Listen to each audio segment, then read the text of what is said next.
경영 멘탈, 부동산 투기, 세금 탈루, 위장 전입, 논문 표절의 5대 비리 행위자는 고위공직 임용에서 철저히 제재하겠습니다.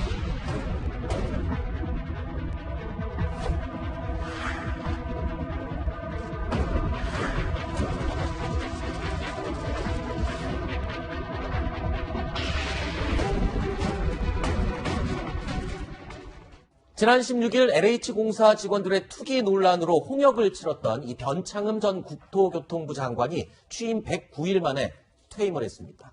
그 후임으로 경제 관료 출신인 노형욱 후보자가 지명이 됐는데요. 어떤 사람인지 영상으로 먼저 보시죠. 이 엄중한 시기에 국토교통부 장관 후보자로 지명이 돼서 굉장히 무거운 책임감을 지고 있습니다.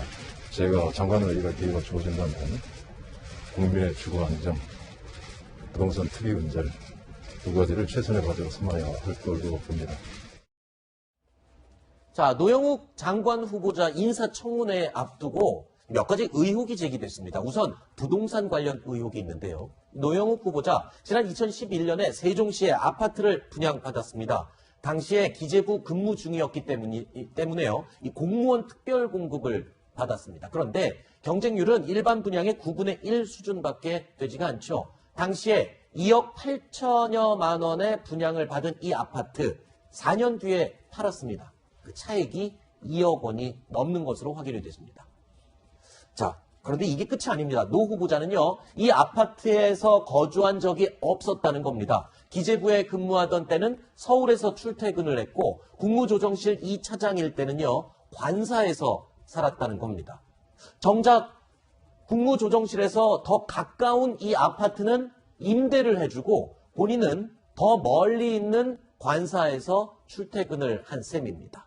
자, 특별 공급에 관테크까지 한 게 아니냐, 그러면서 각종 이득을 생긴 게 아니냐, 지금 이런 지적을 받고 있는 거죠. 그러니까 이분이 집이 세 채가 있었다는 거 아니에요? 당시에 네. 서울에 하나 있고 관사 있고, 관사는 뭐 내 집은 아니죠. 하지만 머물 수 있는 데고, 그다음에 특별 공급 받은 아파트 3개가 있었어요. 일단 특별 공급을 받은 데에 대해서는 뭐 자격 요건이 있었다고 하고 그냥 넘어가겠습니다. 뭐 있었겠죠. 그런데 문제는 뭐냐면은 이분이 세 채가 있었는데 근무를 국무조정실에서 했거든요. 네. 저기 세종시잖아요. 서울에 있는 집에서 다닐 수는 없으니까 네. 관사 아니면 특별 공급 아파트에서 살았어야 되는데 네. 관사가 훨씬 멀었어요. 네. 근데 특별공급 아파트는 세를 주고 나는 관사까지 출퇴근을 했단 말이에요. 네. 근데 관사 전세 보증금은 국가에서 내주는 거잖아요. 그렇죠. 그러니까 나는 거기 공짜로 산 건데 특별공급 아파트는 2011년에 특별공급을 받으면서 너 내가 얼마 분양가를 냈을 거 아니에요. 네. 그 낸 거를 세입자를 들여서 그 보증금을 가지고 대출금을 갚고 그 다음에 4년 뒤에 팔아서 2억 얼마 이게 시세 차익을 냈다는 거니까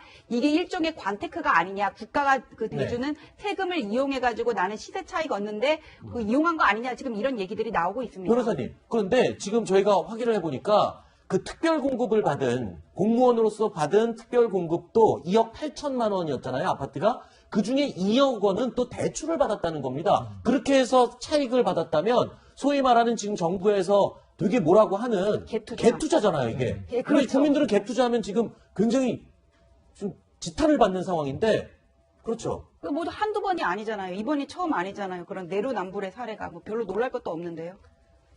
자, 노영욱 후보자 관련 의혹이 또 있습니다.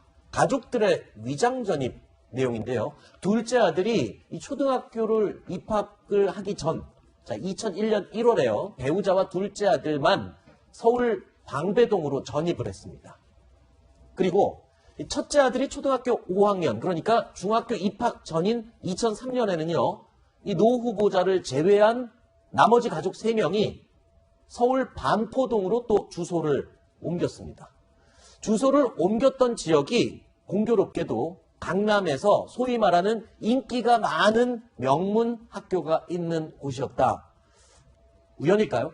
뭐 우연히로 보기는 좀 어려운 부분이 있어요. 왜냐하면 네. 저렇게 서울에 같은 어떤 서울이잖아요. 서울인데 네. 아버지하고 뭐 배우자 자녀들이 각각 다른 지역에 산다? 상식적으로 좀 이해하기 힘들죠. 그래서 그냥 뭐 지금은 뭐 정확하게 뭐라고 말씀을 드릴 수 없지만 현상으로만 본다고 하면 이게 자녀들의 뭐 학교 입학을 위해서 일부러 저렇게 옮겼지 않았나는 의혹이 들 수밖에 없어요. 이 부분에 네. 대해서는 이제 노영욱 후보자가 명확하게 더 밝힐 필요가 있다. 만약에 그렇다면 사과도 해야 될 필요가 있다는 생각이 들고요. 네. 그래서 저 부분은 일반적 상식으로 볼 때는 좀 쉽게 납득이 될 수 있는 부분이 아니기 때문에 노 후보자가 명확하게 입장을 밝힐 필요가 있다는 생각입니다. 네.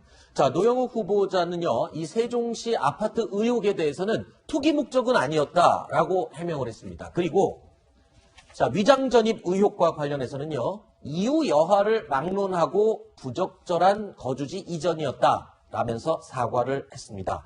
다음 달 4일에 이 노영욱 후보자에 대한 인사청문회가 개최될 예정인데, 네. 글쎄요, 이 위장 전입에 대해서는 네.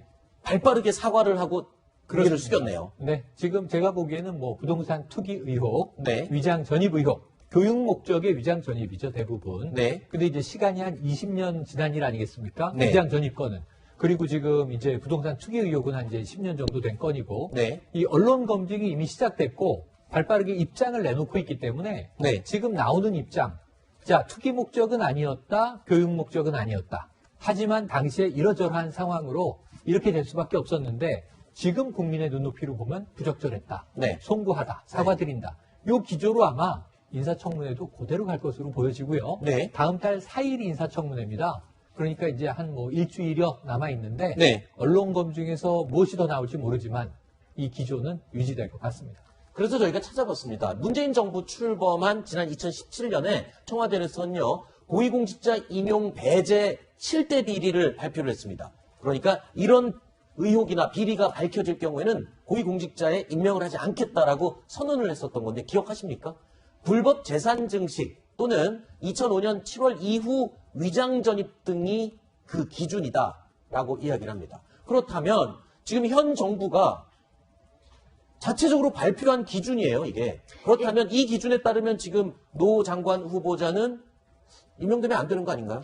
그러니까 위장 전입에 이제 해당은 돼요. 그런데 하지만은 저게 7대 비리 원칙이 이제까지 확실하게 그냥 100% 지켜온 건 아니거든요. 그래서 이게 무슨 음주운전이나 네. 음주운전이나 성비위 사건, 그다음에 다세대 주택 아니면 주택임대차 보호법 시행 전에 월세를 올린다거나 그런 게 아니면은 지금 어떤 국민의 눈높이에서는 노영욱 후보 정도의 일은 사실 저 7대 비리 원칙을 엄격히 지킨다면 안 되겠지만은 그냥 통과될 것으로 일단은 그렇게 아하. 예상은 됩니다. 그렇군요.